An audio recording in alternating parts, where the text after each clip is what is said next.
Assalamualaikum warahmatullahi wabarakatuh. Salam sejahtera untuk kita semua. Bagi yang menonton video ini dimanapun berada, mungkin pernah mendengar atau tahu dengan yang namanya primbon atau larau. Kalau pernah mendengar atau tahu dengan yang namanya primbon atau larau ini, apakah penonton tahu apa arti dan maksud atau tujuan dari primbon atau larau ini?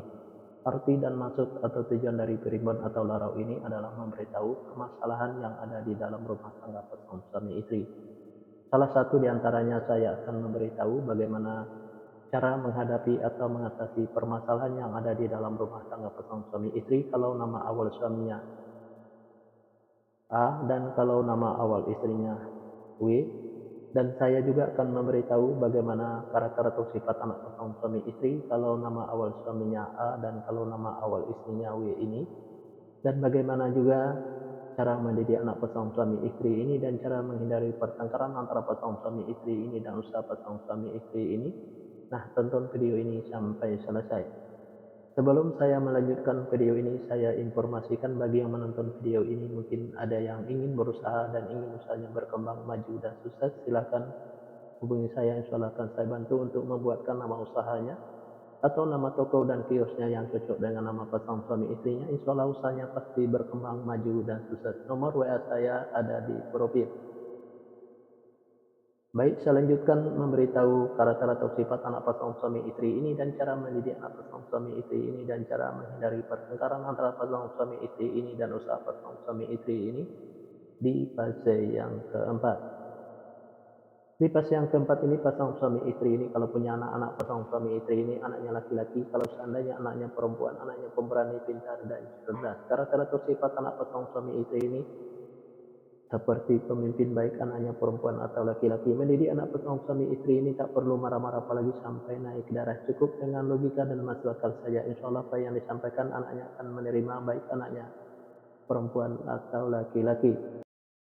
Pasangan suami istri ini gampang tersinggung baik suaminya maupun istrinya. Untuk menghindari pertengkaran antara pasangan suami istri ini, kalau suaminya lagi marah-marah jangan diladeni, dan kalau lagi emosi jangan ikutin emosinya, dan kalau istrinya juga lagi marah-marah jangan diladeni, dan kalau lagi emosi jangan ikutin emosinya. Pasangan suami istri ini banyak godanya di luar, salah satu diantaranya kalau suaminya itu perempuan, kalau istrinya itu laki-laki. Biar suaminya tidak tergoda di luar, servislah suaminya dengan semaksimal mungkin dari A sampai Z. Kalau ada godaan di luar jangan sampai tergoda, karena yang di luar itu belum tentu sebaik suaminya yang sudah ada. Dan biar istrinya juga tidak tergoda di luar, sayangilah istrinya dengan semaksimal mungkin dari A sampai Z. Kalau ada godaan di luar jangan sampai tergoda, karena yang di luar itu belum tentu sebaik istrinya yang sudah ada. Pesan suami istri ini apa yang diusahakan selalu berkembang maju dan sukses, dan apa yang direncanakan selalu terlaksana, dan apa yang dicita-citakan selalu tercapai.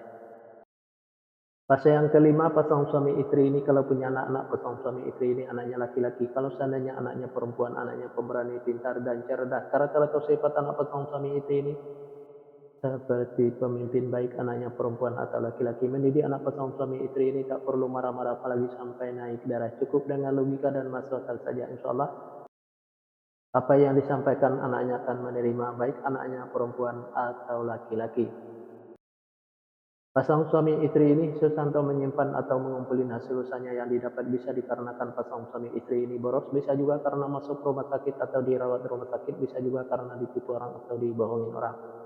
Biar hasil usahanya bisa tersimpan atau terkumpul, jangan ikutin keborosannya, baik keborosan suaminya, baik keborosan istrinya. Biar tidak masuk rumah sakit atau dirawat di rumah sakit, jaga kebersihannya dan jaga makanannya. Biar tidak ditipu orang atau dibohongin orang, tingkatkan kehati-hatiannya. Usaha pasangan suami istri ini selalu berhasil.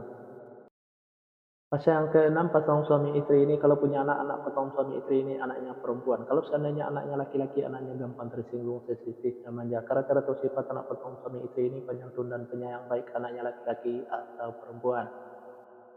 Mendidik anak pasangan suami istri ini tak perlu marah-marah apalagi sampai naik darah. Cukup dengan dimanjakan saja, tapi jangan terlalu dimanjakan. Insya Allah apa yang disampaikan anaknya akan menerima, baik anaknya laki-laki atau perempuan. Pasangan suami istri ini saya kata saling menurutin, saling ikutin, saling setia, saling percaya. Usaha pasangan suami istri ini biasa-biasa saja, tidak ada kelonjakan. di episode yang kedua ini atau episode yang terakhir ini. Yang menonton video ini mungkin ingin tahu karakter atau sifat anak pasangan suami istri dan cara mendidik anak pasangan suami istri dan cara menghindari pertengkaran antara pasangan suami istri dan usaha pasangan suami istri. Kalau nama awal suaminya W dan kalau nama awal istrinya E. Nah, silahkan tonton video selanjutnya. Yang menonton video ini juga mungkin ingin tahu karakter atau sifat anak pasangan suami istrinya dan cara mendidik anak pasangan suami istrinya dan cara menghindari pertengkaran antara pasangan suami istrinya dan usaha pasangan suami istrinya. Nah, tulis saja di kolom komentar nama lengkapnya dan nama lengkap pasangannya. Insya Allah akan saya jawab dengan video. Nah, hanya itu yang bisa saya sampaikan. Mohon maaf kalau ada kata-kata yang salah. Yang salah itu pasti dari saya, yang benar dari Allah. Pertama, saya mulai dengan Assalamualaikum. Sekarang saya sudahi, wabillahi taufik wal hidayah. Assalamualaikum warahmatullahi wabarakatuh. Salam sejahtera untuk kita semua.